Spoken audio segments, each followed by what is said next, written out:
தங்கமயிலில் ஆடி கொண்டாட்டம் ஆரம்பம். தங்கம் கிராமுக்கு 300 முதல் 600 வரை தள்ளுபடி. இச்சலுகை ஜூலை 31ஆம் தேதி வரை மட்டுமே. கோயில் கோலம் கண்டதில்லை இப்படி ஒரு சாமி, புண்ணியந்தான் செஞ்சிருக்கும் புதுக்கோட்டை பூமி. இந்த பாட்டு தான் இப்போ சோசியல் மீடியாவில் வைரல் ஆகிட்டு இருக்கு.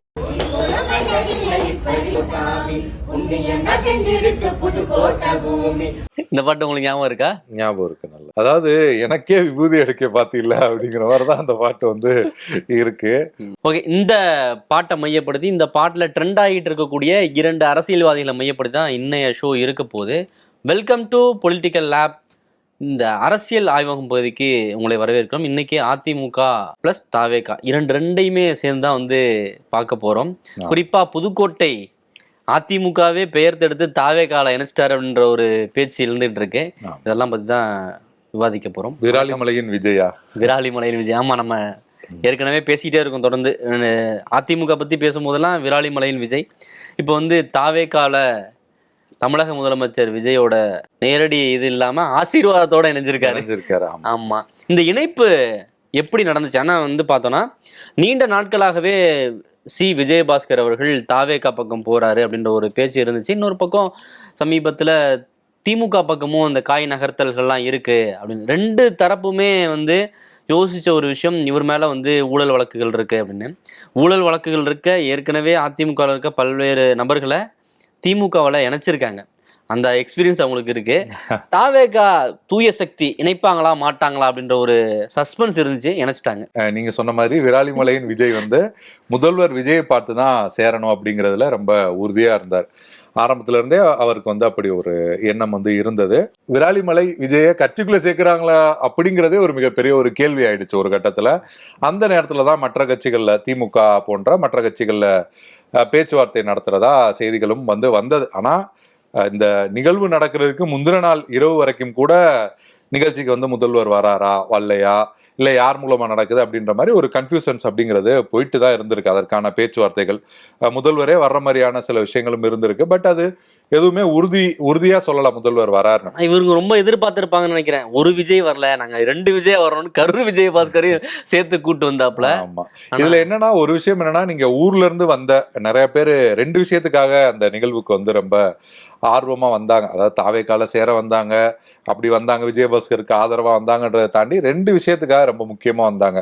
ஒண்ணு, நிகழ்ச்சிக்கு வந்தா விஜயை பார்க்கலாம், இன்னொரு மகாபலிபுரத்தை சுத்தி பார்க்கலாம். இந்த 2 காரணத்துக்காக தான் ரொம்ப முக்கியமா வந்தாங்க. அதனால நீங்க சொன்ன மாதிரி முதல்வர் விஜய் வராரா மாட்டாரா அப்படிங்கிற மாதிரியான விஷயங்கள் வந்து போச்சு.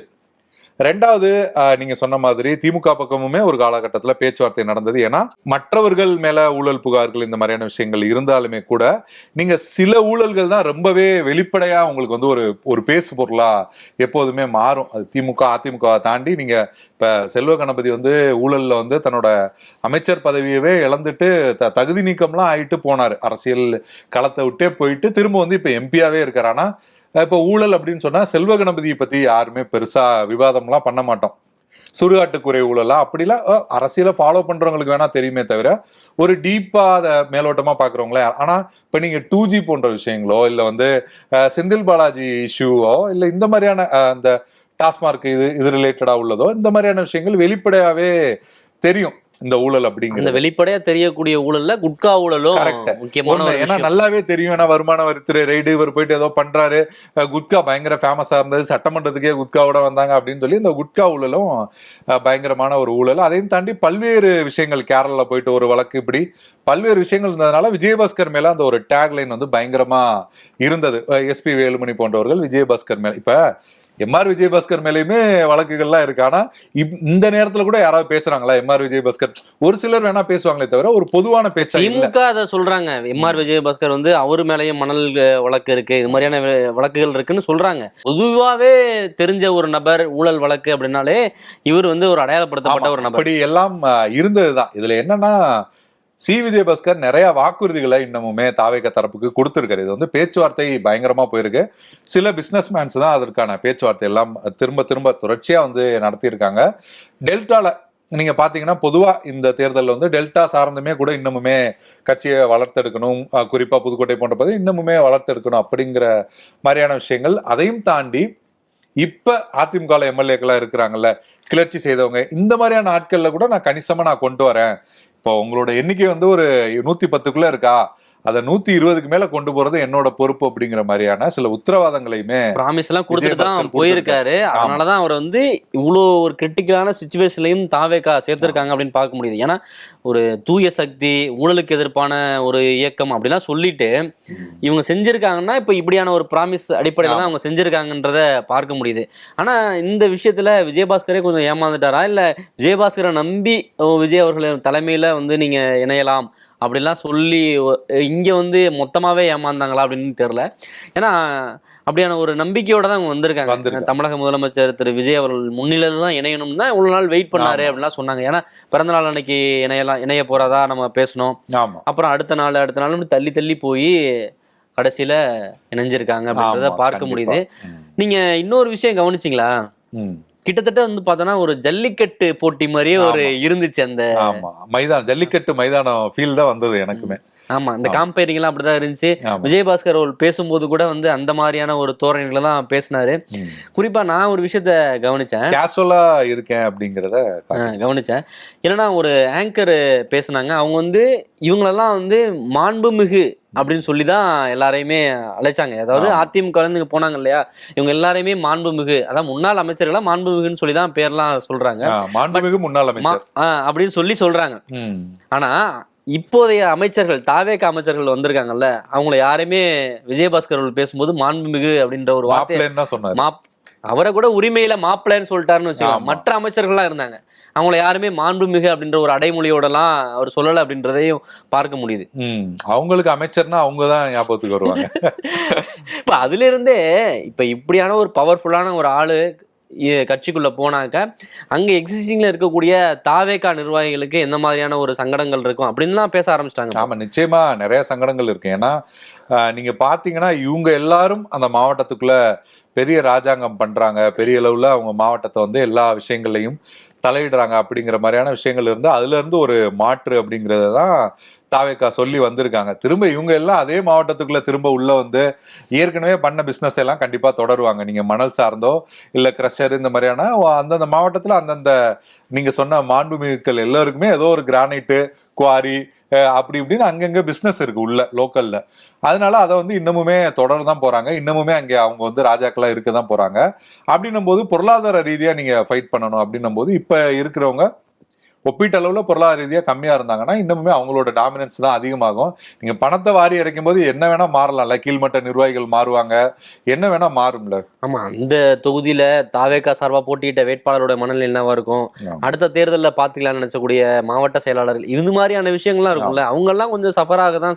நிச்சயமா எனக்கு வந்து கோயில்பட்டி பகுதியில வந்து கடம்பூர் ராஜு சேர்ந்தப்ப எனக்கு வந்து அந்த பக்கம் இருந்து பலர் வந்து அப்பயே வந்து பேசினாங்க.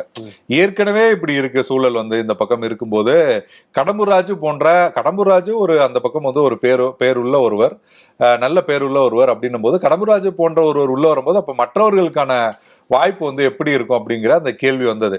அந்த கடம்பூர் ராஜுக்கு மட்டுமல்ல, அது வந்து புதுக்கோட்டையா இருக்கட்டும், கரூர் விஜயபாஸ்கரா இருக்கட்டும், இவங்கெல்லாம் வரும்போது அங்கே ஏற்கனவே இருக்கிறவங்களுக்கான அந்த ஒரு வாய்ப்புகள் அப்படிங்கிறது எந்த அளவுக்கு இருக்கும் அப்படின்றது மிகப்பெரிய கேள்வி. இது பத்தி பேசும்போது தாவேகா ஏன் இவ்வளவு துணிச்சலா இப்படியான ஒரு முடிவை எடுக்கிறாங்க, இல்ல மக்கள் வந்து எதிர்ப்பாங்க, இல்ல வந்து இதை ரசிக்க மாட்டாங்க, தூய ஆட்சின்னு சொன்னாங்க, இப்ப அதெல்லாம் விமர்சிப்பாங்க அப்படின்றதெல்லாம் கடந்து இந்த முடிவை ஏன் எடுக்கிறாங்கன்னா, இன்னொரு பக்கம் வந்து திமுக எப்படியாவது இந்த வந்து ஆட்சியை கலைக்கிறதுக்கு வந்து முயற்சிகள் பண்ணிட்டு இருக்காங்க. தாவேகால இருந்தே எம்எல்ஏக்களை தூக்குறதுக்கான ஒரு வேலைகள் நடந்திருக்குன்னா அதற்கான வழக்குகள்லாம் கூட பதிவாயிருக்கு. அது தொடர்பான குற்றச்சாட்டுகளையும் அமைச்சர் நிர்மல்குமார் அவர்கள் முன் வச்சிருக்காரு. அப்ப அது ஒரு பக்கம் விசாரணையில போயிட்டு இருக்கு. சோ இப்படி தங்களுடைய எம்எல்ஏக்களே வந்து தூக்கிட்டாங்கன்னா ஆட்சி ரொம்ப ஆபத்தா மாறிடும் அப்படின்ற ஒரு நெருக்கடியான சூழல்ல இதை வந்து பண்றாங்க அப்படின்ற ஒரு காரணத்தையும் சொல்றாங்க. நிச்சயமா நீங்க சொன்னது ஒரு முதன்மையான காரணம். ஆனா நான் பார்க்கிறேன் என்னன்னா, இவங்க மேலோட்டமா ஒரு எம்பிக்கான கேண்டிடேட் இல்ல ஒரு எம்எல்ஏ இல்ல எம்எல்ஏக்கள் தூக்குறது அப்படிங்கறத தாண்டி நீங்க தாவேகாவுக்கு ஒரு குறிப்பிட்ட இப்ப மாவட்ட செயலாளர் இருக்காங்க, மாவட்ட அளவுல நிர்வாகிகள் இருக்காங்களே தவிர ஒரு பார்ட்டிக்கு ஒரு ஸ்ட்ரக்சர் கிடையாது. ஆனா நீங்க அதிமுக இருந்து போற லீடர்ஸ் இவங்க எல்லாம் வந்து ரொம்ப கிரவுண்டடா ஒரு பாலிடிக்ஸ் வந்து பண்றவங்க. இதற்கு அப்புறமா நீங்க பாத்தீங்கன்னா உள்ளாட்சி தேர்தல் தான் வரப்போகுது. சோ உள்ளாட்சி தேர்தல் ஒரு மிகப்பெரிய அளவுல திமுகவுக்கு வந்து ஒரு வெற்றியா மாறிடுச்சு, இல்ல தாவேக்கா இங்க திணறிட்டாங்க அப்படிங்கிற மாதிரியான ஒரு சூழல் வந்து அது மிகப்பெரிய ஒரு கொஸ்டின் மார்க் ஆயிடும். அந்த நேரத்துல நம்ம இப்ப நீங்க அதிமுகவை சேர்ந்த பெரும்பாலான ஆட்களை உள்ள கொண்டு வர்றதுக்கு யார் வந்தாலும் வாங்க அப்படின்றது சேர்க்கிறதுக்கான முக்கியமான காரணமே ரூரல்ல வந்து நீங்க வந்து டிவிக்கு வந்து கொஞ்சம் வீக்கா தான் இருக்காங்க, அர்பன்ல செமி அர்பன்ல தான் ஸ்ட்ராங்கா இருக்காங்க. அப்படின்ற பட்சத்துல ஏடிஎம்கே வந்து எப்போதுமே ரூரல்ல வந்து ஸ்ட்ராங்கா இருப்பாங்க. அப்படிங்கிற அடிப்படையில தான் அவங்க எல்லாரையும் வாங்க வாங்கன்னு சொல்லி உள்ள சேர்க்கிறதுக்கான ஒரு முக்கியமான காரணமாகும். ஆமா, அந்த இடைத்தேர்தல், குறிப்பா இடைத்தேர்தல் கூட உங்களுக்கு வந்து கணக்கா இருக்காது. அடுத்து வரக்கூடிய அந்த உள்ளாட்சி தேர்தலை வந்து தங்களோட கட்டமைப்பை வந்து வலிமைப்படுத்தணும், அதுல வந்து பெரும்பான்மையான சீட்டுகளை வந்து பிடிக்கணும் அப்படின்றது தான் அவங்களுடைய ஒரு நோக்கமா இருக்கு அப்படின்னு சொல்றாங்க. ஆனா இது விமர்சனத்துக்கு உள்ளாகுது அப்படிங்கிற ஒரு விஷயமும் பார்க்க வேண்டியது. இதுக்கு என்ன அவங்க காரணத்தை முன்வைக்கிறாங்கன்னா, எம்ஜிஆர் வந்து திமுகவை அழிக்கிறதுக்காக தான் கட்சியே ஆரம்பிச்சாரு, ஆனா அவங்க கூட சேர்ந்து இவங்க ஆட்சி அமைக்க வந்து ஒரு முயற்சி பண்ணாங்க. இது எவ்வளவு பெரிய துரோகம் தெரியுமா? அப்ப இப்படியான ஒரு துரோகத்தை செய்ய துணிஞ்சவரோட நாங்க வந்து பயணிக்க மாட்டோம். அதனாலதான் வந்து நாங்க வந்து மாற்று சக்தி, ஒரு இளைஞர் சக்தி, புதிய சக்தி கூட வந்து நாங்க பயணிக்க ஆரம்பிக்கிறோம் அப்படின்ற ஒரு கருத்துக்களை முன்வைக்கிறாங்க. இப்படியான விமர்சனத்தை முன்வைக்கும் போது அமைச்சர் நிர்மல்குமார் வந்து என்ன சொல்றாருன்னா, அவருக்கு மேல இருக்கக்கூடிய வழக்குல எந்தவித காம்ப்ரமைஸும் இருக்காது, அது வந்து நியாயப்படி நடக்கும் அப்படின்ற ஒரு விஷயத்தையும் சொல்றாரு. அது யார் நம்புவாங்க அப்படின்னு தெரியல. இல்ல, நீங்க சொன்ன மாதிரியே இப்ப விஜயபாஸ்கர் போன்றவர் உங்களை என்னன்னா, இது போன்ற வழக்குகள் இருந்தாலுமே கூட அது பெரிய அளவுல அதற்கான அந்த தண்டனைக்குள்ளாகிறதோ இல்ல அதுல போய் சிக்கிறதோ அந்த மாதிரியான விஷயங்கள்லாம் நடக்காது அப்படிங்கிற நம்பிக்கையுமே அவர்களுக்குலாம் இருக்கு. அந்த விஷயங்களை டிவிகே தரப்புக்குமே அவங்க வந்து கடத்தியிருக்காங்க. இதுல நீங்க முக்கியமான ஒரு பாயிண்ட் சொன்னீங்க. ஏன்னா தெரிந்தோ தெரியாமலோ இந்த திமுக கூட கூட்டணி வைக்க போறத சொல்லி இதை வந்து சமாளிக்கிறாங்க அப்படின்னு. அது ரொம்ப ரொம்ப முக்கியமான ஒரு விஷயமா நான் பார்க்கிறேன். என்ன காரணம் அப்படின்னா, திமுகவும் அதிமுகவும் உண்மையிலே கூட்டணி வச்சாங்களா, ஸ்டாலினும் எடப்பாடி பழனிசாமி அவர்களும் நேரடியா பேசிக்கிட்டாங்களா, இல்ல உதயநிதி மூலமா உண்மையிலே அது ஒரு ஹோப்போட அப்படி கொண்டு போனாங்களா அப்படிங்கறதே இன்னும் யாருக்குமே இல்லை. ஒவ்வொரு தலைவர்கள் ஒவ்வொரு கருத்தை சொல்றாங்கன்னு வச்சுங்களேன். நம்ம அதுக்குள்ள போலேன்னா கூட தெரிஞ்சோ தெரியாமலோ அப்படி ஒரு விஷயம் டாக்கா மாறிடுச்சு, நிறைய தலைவர்கள் அதை பத்தி பேசுறாங்க அப்படிங்கிறது மிகப்பெரிய அளவுல எடப்பாடி பழனிசாமிக்கு ஒரு மைனஸா தான் இருக்குன்றத பார்க்க முடியும். ஏன்னா திமுகவுக்கு இது மைனஸா தான் இருக்கும். திமுகவுக்கு மைனஸ் அப்படிங்கறத தாண்டி ஏடிஎம்கேக்கு ஏன் மைனஸ் அப்படின்னு நம்ம பார்க்கும்போது, நீங்க சசிகலா சொன்னாங்க, ஓபிஎஸ் வந்து நான் பார்த்தேன், பேசிக்கொண்டும் சிரித்து கொண்டும் இருந்தார் அப்படின்னு சொன்னாங்க. இபிஎஸ் வந்து ஓபிஎஸ் வந்து என்ன சொன்னாரு, திமுக கூட அவர் வந்து ரொம்ப அனுசரணையில இருக்காரு.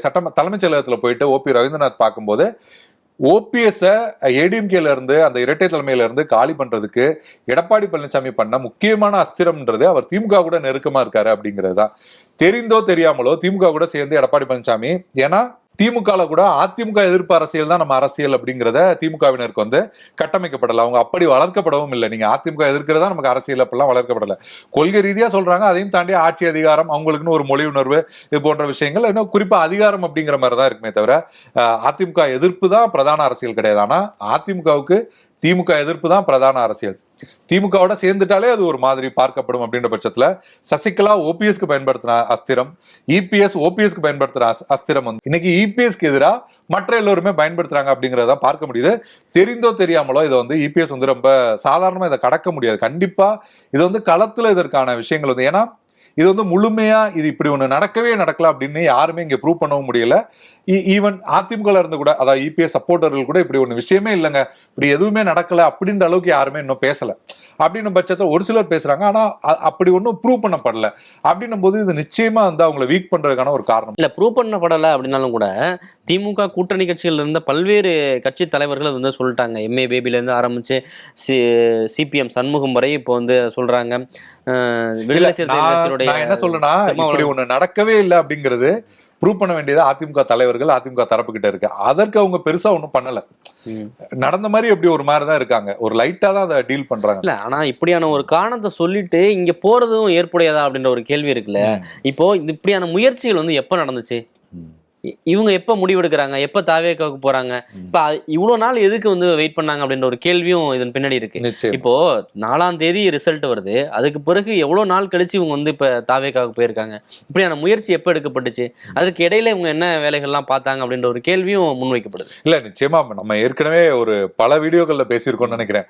பாண்டிச்சேரியில 47 பேரும் கையெழுத்து போட்டது திமுக ஆட்சி ஆதரவுல அதிமுக ஆட்சிக்காக எல்லாருமே கையெழுத்து போட்டாங்கன்றத சி வி சண்முகமே சொல்லியிருக்காரு. அப்போ கையெழுத்து போடும்போது ஏன் கையெழுத்து போட்டாங்க? இல்ல அதான் கையெழுத்து போட வச்சாங்க. இல்ல மிரட்டி இல்ல, அந்த காலகட்டத்துல அவங்க அப்படி நம்ம ஆட்சி அமைஞ்சா கூட நமக்கு நல்லதுதான், நம்ம ஆட்சி அதிகாரத்துல இருப்போம்னு நினைச்சிருக்காங்க. அது ஒர்க் அவுட் ஆகாத பட்சத்துல டிவி கேக்கே போலான்னு சொல்லிட்டு டிவி கேக் போறாங்க. அவங்களோட நோக்கம் இதுல ஒண்ணு எந்த கொள்கை எந்த கோட்பாடு எல்லாம் கிடையாது. விஜயபாஸ்கர்ல ஆரம்பிச்சு எம்ஆர் விஜயபாஸ்கர்ல ஆரம்பிச்சு தாவேகாவுக்கு போனா பெரும்பாலான அதிமுக தலைவர்கள் ஒரு சிலர் தொகுதிக்கு நல்லது பண்ண முடியல அப்படி இப்படி என்ன சொன்னாலுமே கூட முழுக்க அதுல பெரும்பாலும் அவங்களோட சுயநலத்துக்காக தான் போறாங்க அப்படிங்கறத பார்க்க முடியுது. இல்ல எடப்பாடி பழனிசாமி எடுத்த சில முடிவுகள் தான் அதுக்கு காரணமா இல்லையான்றது ஒரு விவாதம். ஆனா இவங்க போறது இப்ப இன்னொரு பக்கம் யோசிச்சு பார்த்தா இந்த கட்சி தான் உங்களுக்கு எல்லாமே பண்ணிருக்கு. இந்த கட்சி தான் மாணவர் அணியில இருந்த விஜயபாஸ்கருக்கு எம்எல்ஏ சீட் ஆக்கி மந்திரியாவுமே ஆக்கியிருக்காங்க. இங்க இருந்துதான் எல்லாருமே வளர்ந்துருக்காங்க.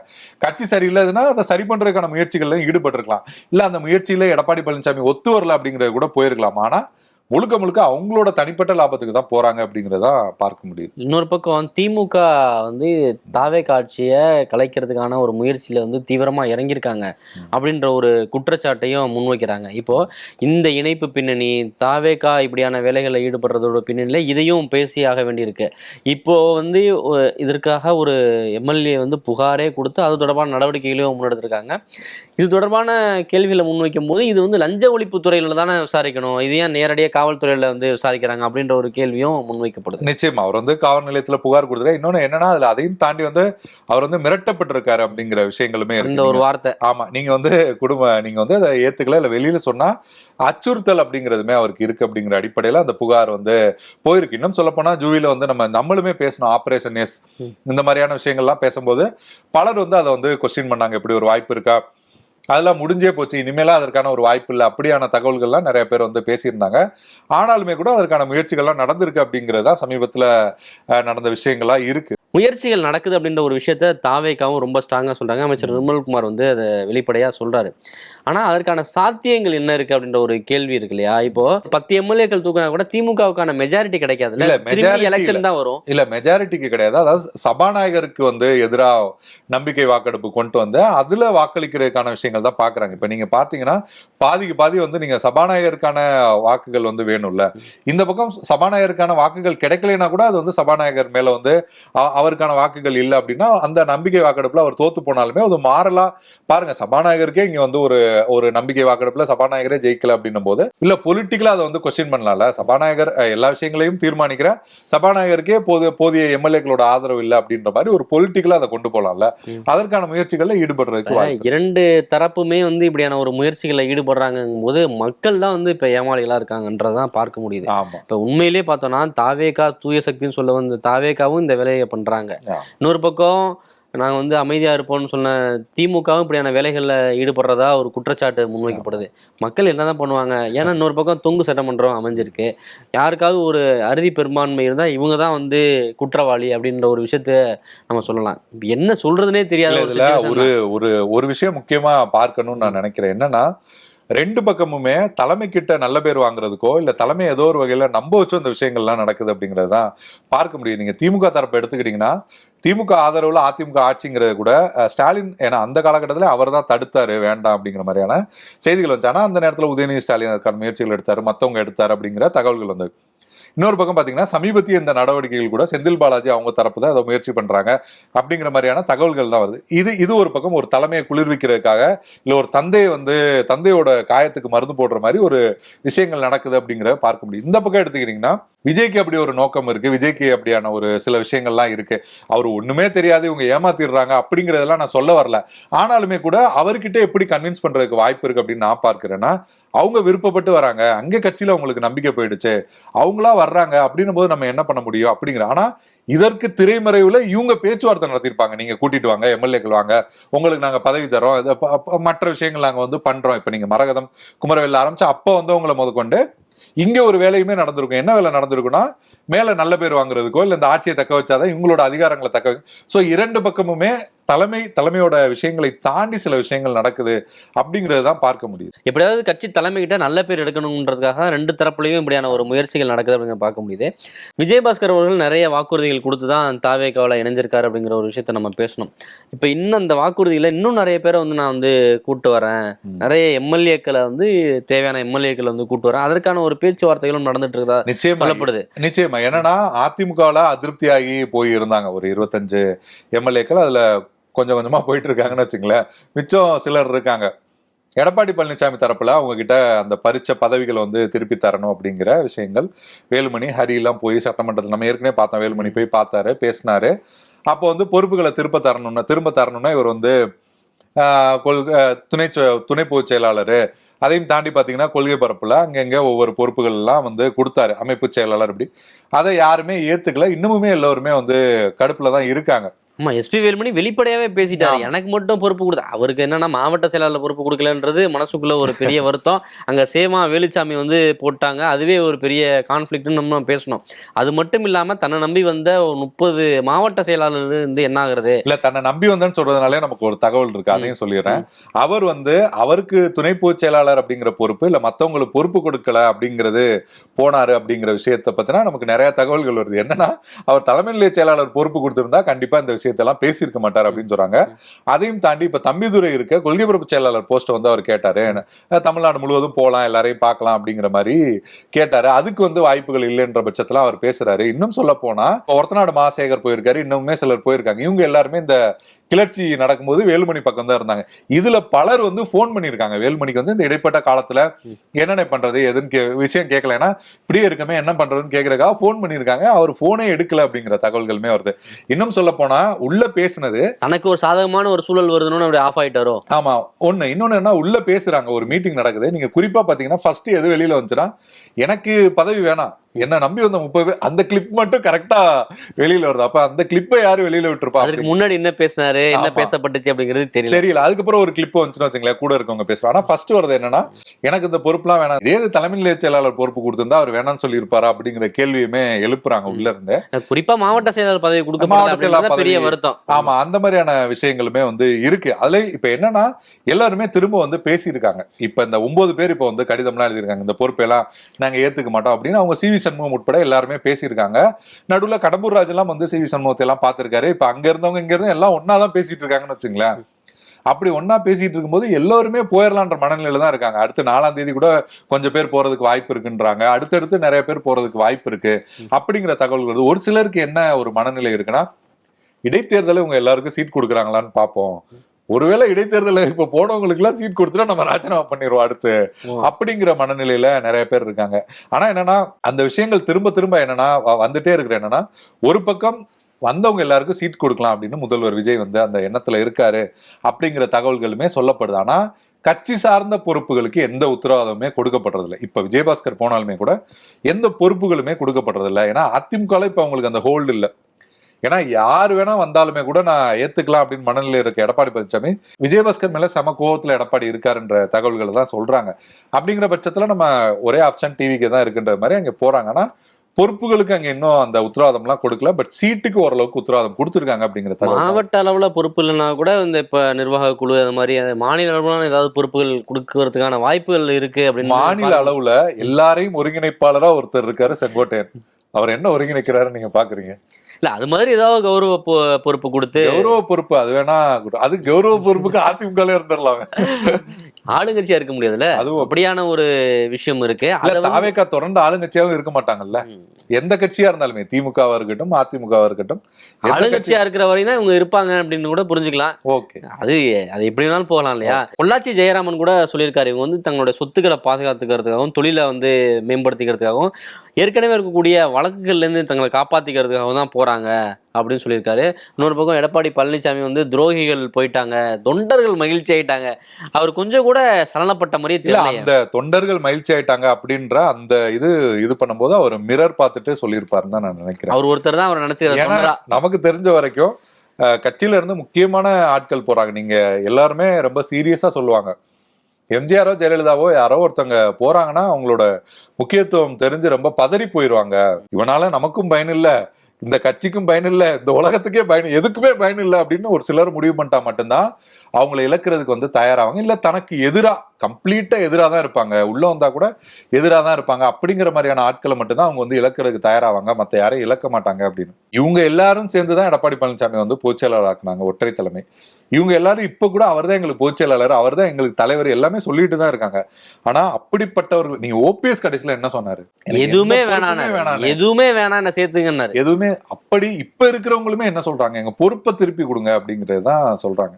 ஆனா எடப்பாடி பழனிசாமி அவர் இப்போதுமே அவரோட மனநிலையில என்ன இருக்காருன்னு சொல்றாங்கன்னா, இப்ப கிளர்ச்சி பண்ணாங்கல்ல, இவங்களாலதான் அந்த கட்சிக்கே பிரச்சனை, இவங்க எல்லாரும் வெளியில போட்டோம், நம்ம கட்சியை சூப்பரா நடத்துவோம். இன்னொரு எக்ஸாம்பிளையும் சொல்றாங்க, ஜேஜான்னு பிரிஞ்சும் போது கூட வந்து மீண்டும் இணையும் போது அதே பொறுப்பை கொடுத்துட்டாங்க.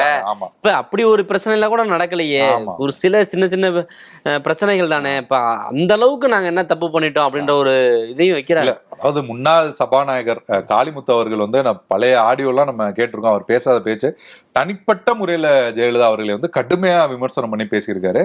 அவைத்தலைவர் அவர்களேன்னு சபாநாயகராகவே வந்து ஆக்கின வரலாறுலாம் இருக்கு. சி.வி. சண்முகம் கூட பேசியிருக்காருன்னு வச்சுங்களேன். இப்ப எஸ்பி வேலுமணி யாரும் அந்த அளவுக்கு கடுமையா பேசின மாதிரி நம்ம வந்து பார்க்கல. ஆனா இதுல என்ன ஒரு விஷயம் என்ன சொல்றாங்க அப்படின்னா, இவங்க போனா போகட்டும், இருக்கிற நிர்வாகிகளை வச்சு நம்ம வந்து கட்சி நடத்த. இன்னொரு ஒரே ஒரு பெரிய நம்பிக்கை எடப்பாடி பழனிசாமி அவருக்கு என்ன இருக்குன்னா, ஒண்ணு இடைத்தேர்தல். இடைத்தேர்தலில் நம்ம கணிசமா ஜெயிப்போம், பெருந்துறை, தாராபுரம் இந்த மாதிரி ஜெயிப்போம். ஜெயிக்கலைன்னா கூட திமுக கூட்டணி இப்ப வீக் ஆயிடுச்சு. காங்கிரஸ் இல்ல, கம்யூனிஸ்டுகள் இல்ல, விடுதலை சிறுத்தைகள் இல்ல, யாருமே இல்ல. ரெண்டாவது இடத்துக்கு வந்துடலாம். கரெக்டா சொன்னீங்க, ரெண்டாவது இடத்துக்கு வந்துடலாம். கூட்டணி இல்லைன்னா டிஎம்கேயோட ஓட் பெர்சன்டேஜ் 12ல இருந்து 20 குறைஞ்சிருச்சுன்னு அவர் நம்பிட்டு இருக்காரு. திமுகவுக்கு கூட்டணி கட்சிகள் தான் இல்ல, அதிமுகவுக்கு சொந்த கட்சிகள். அதை பத்தி அவர் இது பண்ணல. நமக்கு வந்து கட்சி ஸ்ட்ராங்கா இருக்கு, ரெட்டலை சின்னம் வந்து நமக்கு ஸ்ட்ராங்கா இருக்கு, ஆட்கள் பார்த்து யாரும் வாக்களிக்கிறது இல்ல, நான் பிரச்சாரம் பண்றேன், என்னோட பிரச்சாரம் இருக்கு, நமக்கு ரெட்டலை சின்னம் இருக்கு, நம்ம கேண்டிடேட்டா இங்க லோக்கல்ல வேற யாரோ ஒருத்தவங்கள ஸ்ட்ராங்கா இருக்கிறவங்கள நிறுத்திட்டு இப்ப டிஎம்கே வீக் ஆயிடுச்சு, நம்ம தான் அடுத்து எதிர்கட்சியாவே நம்ம தான் வரப்போறோம், இடைத்தேர்தலில் ஜெயிக்க போறோம், 2வது இடத்துக்கு வரப்போறோம், நம்ம கூட்டணி வெயிட்டா இருக்கும், பாமக இருக்கு, எல்லாருமே இருக்கு அப்படிங்கிற நம்பிக்கையில இருக்காரு. பாமக இருக்காங்களா? இல்ல, எனக்கு என்ன ஒரு கேள்வி வருதுன்னா, நாளைக்கே அண்ணாமலை வந்து ஒரு அரசியல் கட்சி ஆரம்பிச்சாருன்னா பாமக அந்த பக்கம் போவாங்களா அப்படிங்கிற ஒரு கேள்வி இருக்கு. பாமக அதிமுக கூட எடப்பாடி பழனிசாமி கூட இருப்பாங்களா அப்படிங்கிற கேள்வியுமே இருக்கு. இன்னுமே இல்லையே. ஆமா, ஜி.கே. வாசனே இல்ல அப்படின்ற பட்சத்துல அவர் ஒரு நம்பிக்கையில ஒரு தனி உலகத்துல வாழ்ந்துட்டு தான் இருக்காரு. தனி உலகம் தான். ஆமா. ஓகே, பல்வேறு பக்கங்கள்ல இருந்தும் அதிமுகவில் பெரிய பிரச்சனைகள் வெடிக்குது. அதை எப்படி வெளியிலும் கழகம் உள்ளேயும் கழகம் திரு எடப்பாடி பழனிசாமி அவர்கள் இதை எப்படி சமாளிக்க போறாரு? இப்ப தூய சக்தின்னு சொல்லிட்டு இருந்த தாவேகா பல்வேறு நபர்களை உள்ள இழுக்கிறாங்க, அவங்க எப்படி இதை எதிர்கொள்ள போறாங்க? இன்னொரு பக்கம் திமுக மேல தாவேகா ஆட்சியை கவிழ்க்க போறாங்க அப்படின்னு சொல்லி ஒரு மிகப்பெரிய குற்றச்சாட்டு முன்வைக்கப்பட்டிருக்கு, அவங்க அதை எப்படி எதிர்கொள்றாங்க? இதையெல்லாம் பார்த்துட்டு இருக்க மக்கள் என்ன முடிவெடுக்க போறாங்கன்றதான் ரொம்ப முக்கியமான விஷயம். என்னன்னா, நீங்க சொன்ன மாதிரி தூர்ந்து போன சக்தியில இருந்து எடுத்து வச்சு தங்களோட அஸ்திவாரத்தை தாவேகா கட்டுறாங்க. அது எந்த அளவுக்கு ஸ்ட்ராங்கா முக்கியமான விஷயம். அது ரொம்ப முக்கியமான விஷயம். திரு விஜய் அவர்கள் தூர்ந்து போன சக்தின்னு சொல்லி அந்த சக்தியில இருந்து தான் தங்களோட அஸ்திவாரங்களை இப்ப தாவேகா வந்து எழுப்பிக்கிட்டு இருக்காங்க. அது எந்த அளவுக்கு களத்துல நிக்குதுன்றதையும் நம்ம பொறுத்திருந்து பார்ப்போம். நன்றி.